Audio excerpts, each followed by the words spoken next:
নাৰকীয় ঘটনা বুলি ক'লেও ভুল নহয়। পেহেলগামৰ ঘটনাক লৈ কি ক'ব? ভাৰতীয় হিচাপে খুব মৰ্মান্তিক ঘটনা, যিটো যোৱাকালি হৈছিলে কেতিয়াও হ'ব নাপায়। অকল ভাৰততে নহয়, গোটেই বিশ্বব্ৰহ্মাণ্ড আজি ডনাল্ড ট্ৰাম্পৰ নিচিনা লিডাৰে গৰিহণা দিছে, ৰাছিয়াৰ প্লুটিনে গৰিহণা দিছে, ভাৰতৰ প্ৰধানমন্ত্ৰীয়ে নিজৰ চাউদি আৰবিয়াৰ ৰুটিন ডিউটিক ভ্ৰমণ কেঞ্চেল কৰি তেওঁ দিল্লীত আহিছে। অমিত শ্বাহজীয়ে আমাৰ হোম মিনিষ্টাৰে সকলো প্ৰগ্ৰেম এৰি দৌৰি পেলাই কাশ্মীৰ গৈছে। আৰু এটা বিশ্বাস ৰাখিব ভাৰতীয় জনতা পাৰ্টীয়ে, যিটো কাহিনী হৈছে এইবিলাক কেতিয়াও হ'ব নালাগা কথা হৈছে, কিন্তু এটা কথা বিশ্বাস ৰাখিব, আমাৰ প্ৰধানমন্ত্ৰীৰ ওপৰত বিশ্বাস ৰাখিব।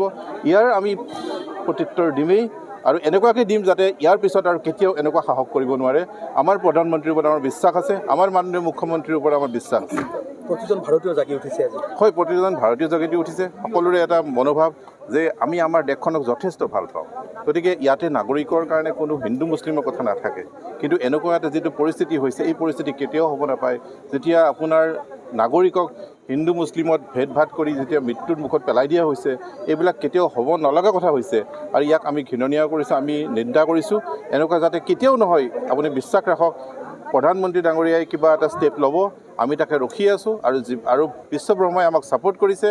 আৰু আমাৰ বিৰোধী দেশ পাকিস্তানত যাতে সন্ত্ৰাসবাদী এনেকুৱা কেতিয়াও সাহস কৰিব নোৱাৰে, তাতে প্ৰত্যুত্তৰ এটা দিবৰ কাৰণে আমি ৰখি আছোঁ। মুঠতে শত্ৰুৱে যোগ্য প্ৰত্যুত্তৰ পাব। ডেফিনেটলি 100% পাব। আৰু ইয়াৰ আগৰবাৰো এনেকৈ উত্তৰ দিয়া গৈছিলে, এইবাৰ এনেকুৱা প্ৰত্যুত্তৰ এটা পাব, কেতিয়াও যাতে সাহস কৰিব নোৱাৰে, তাৰে প্ৰত্যুত্তৰৰ কাৰণে আমি ৰখি আছোঁ।